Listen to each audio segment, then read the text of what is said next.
Atwood's machine lab. For this lab, you'll need the Atwood's machine lab apparatus.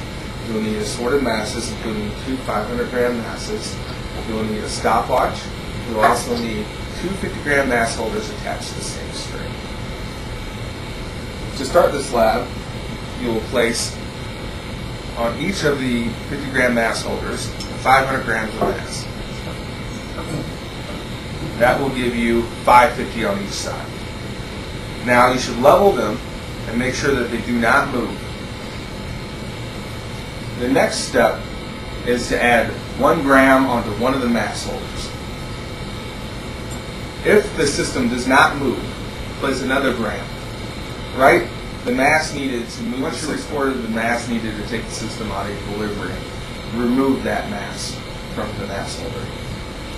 Now the next step is to measure the height that this mass holder will fall. To do this, take one of the mass holders, push it all the way down to the table, and look at the other one and read the height from the table to the bottom of the mass holder.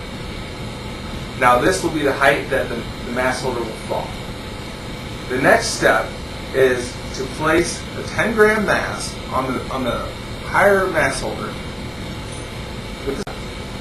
You're going to measure the time that the mass holder will need to fall. To do this, you're going to use the stopwatch. You're going to, as soon as you release the mass, you'll start the stopwatch.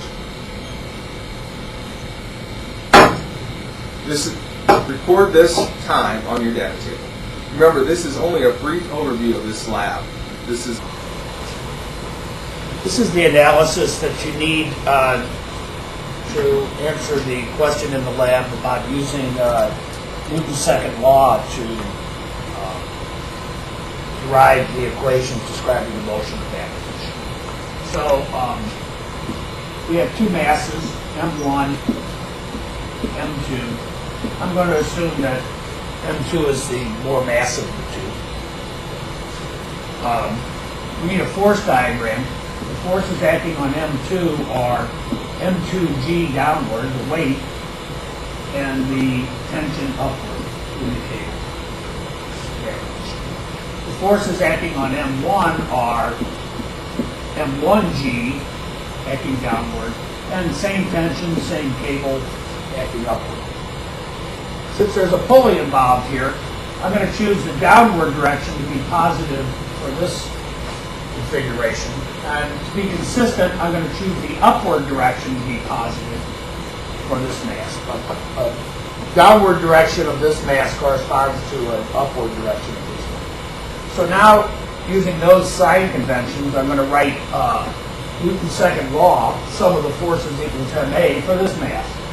So I have M2G plus a negative T equals M2A. And I'm going to write the sum of the forces for this mass.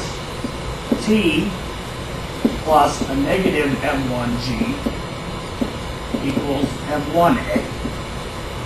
Newton's second law for each of the individual masses. Then I'm going to add these 2 equations together. I'm going to add the left-hand side. That must be equal to the sum of the right-hand side. The tensions will go away when I do this. And what I'll be left with is M2G plus a negative M1G equals M2A plus M1A. Doing a little algebra, factoring out a G here, I have M2 minus M1 times G. Factoring out an A here, I have M1 plus M2A. Dividing both sides by M1 plus M2, and find a formula for the acceleration, I get the acceleration should be equal to the difference in the masses times G divided by the sum of the masses. This is the equation you need given